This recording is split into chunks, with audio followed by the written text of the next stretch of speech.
It's time for the Onebar and Lupagus Show, bringing you anything and everything Minnesota Vikings. Welcome to professional football. All right, welcome back to the Onebar and Lupagus Show. I'm Onebar, joined with the Lupagus, and as you can see, yeah, what the hell? We're matching shirts today. this is Good Ref, Bad Ref episode. So hold on to your hats. In Good Ref, Bad Ref, each of us pick a side chosen by the flip of a coin. So even if we don't mean it, we're going to battle. We're going to battle for our victory. Yeah, and today's topic is the Vikings offensive line. Will it be better in 2020? I don't know if I won or lost the toss, but I am going to be the good ref today. And you will be the bad ref. I'm going to be the bad ref. Before we get into it, remember, subscribe to the Onebar and Lupagus Show. Like the video. All right, subscribing is the key. We've been stuck. It's been like walking through a goddamn pound of syrup lately. God, I love syrup. You can put syrup on anything. Are you serious? Damn near anything. But yes, I will be saying why the Vikings offensive line will not be better. Lupagus will be battling me saying it will be better. So Lupagus, the floor is yours. Yeah, and I'm going to break this down position by position. So let's start with center. Garrett Bradbury. You know what? You could argue his first season was a little bit up and down, a little bit of a roller coaster. But this guy has dedicated himself to the weight room this offseason. He's been trying to get stronger, and that was his biggest issue a season ago. He could not anchor against the pass. He had a hell of a time trying to contain those big, beefy nose tackles. Even, I'm going to say just scuzzy players like Shelby Harris, Nick Williams from the Bears. They dominated our young rookie center. Hold on. You're not making a very good case here. I just want to let you know that. Well, let me just tell you this. He has put himself in the weight room exclusively all off season. He's trying to get stronger. He has gotten stronger, and I think he's going to be much improved. You got a second year of experience. You've been hitting the weight room hard. He was already a great run blocker. He can get down second, third level even, making blocks way down the field. If he can improve his pass protection even this much, he will be better in year 2. All right, let's be clear. He needs to improve his pass protection by about this much. He gave up 4 sacks as a rookie. He was one of the worst as far as penalties when it comes to centers. You're the worst. What? You're the worst. All right, good work. If your whole thing is that he's putting in work in the weight room as an NFL player, I surely hell hope he is doing that. When you take a center at pick 18, he better come in and not miss a beat. He better be fantastic from day one. And as much as I want him to be great, he was not great as a rookie. He's got a long way to go to prove that he was worth that 18th overall pick. He did get better as the year went, but when you look at the big picture, he was kind of a turd as a rookie, and he was, I would say, below average against the run and extremely below average against the pass. He was not below average against the run, but can you say it is impressive that this kid knows his weakness and he is working extra to make sure he is better in year 2? Agreed, and everything he did in college shows that he's going to be a very good pro. But nothing he showed as a rookie gets me very, very excited that he will be better in his second year. All right, moving on. Let's move on to guard. Gross. Let you they start they should call this position gross for the Vikings, not guard. Gross. Okay, well, let's talk left gross first then. You want me to start? Yeah, you start. Well, this one's easy. I mean, come on. We got Pat Elflein, and we have nothing else. We have Pat Elflein, and we have Dakota Dozier and Drew Samia. As of now, I'm actually banking on the fact that Dakota Dozier will probably start over Drew Samia, strictly the fact that he has the experience. We know he's not absolutely horrible, and we know what we got in him. Drew Samia couldn't even get a sniff of the field last year and beat out Pat Elflein. Pat Elflein's junk. We know that. You cannot have an argument for him. It comes down to the right guard position if somebody can come in and just take it over.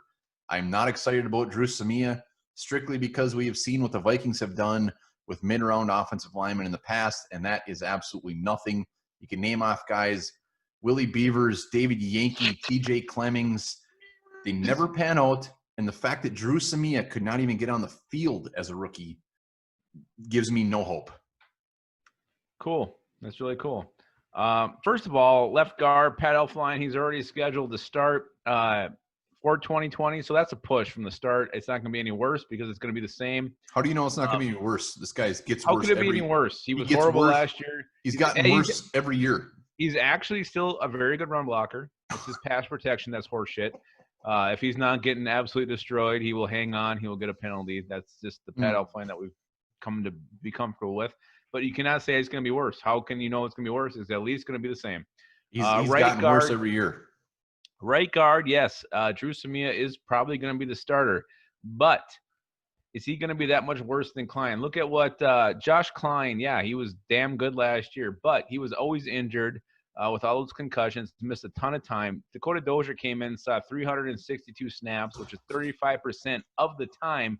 Dakota Dozier is a journeyman. He's a backup for a reason.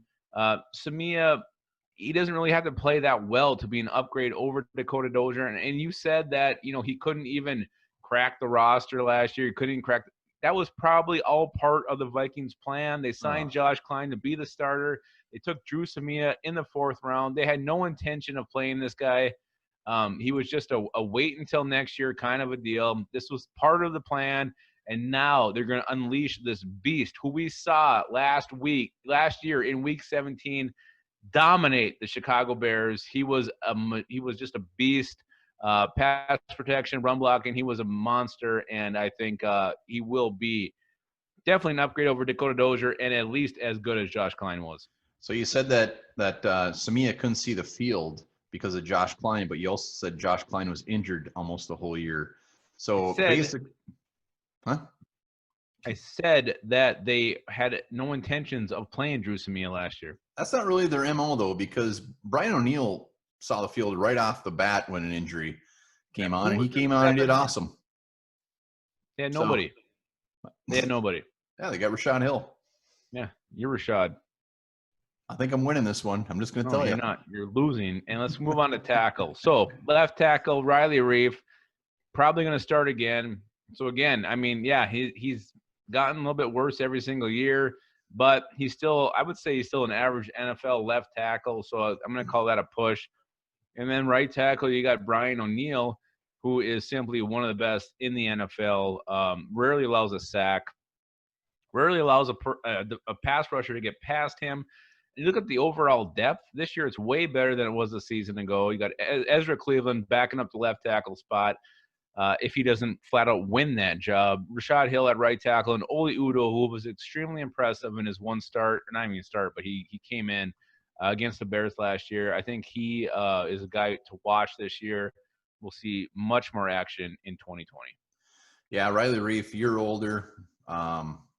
He's an average offensive tackle.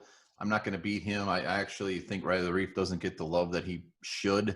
We've all seen what can happen when you have a very bad left tackle. Unfortunately, we don't have a very bad left tackle. So I'll take it.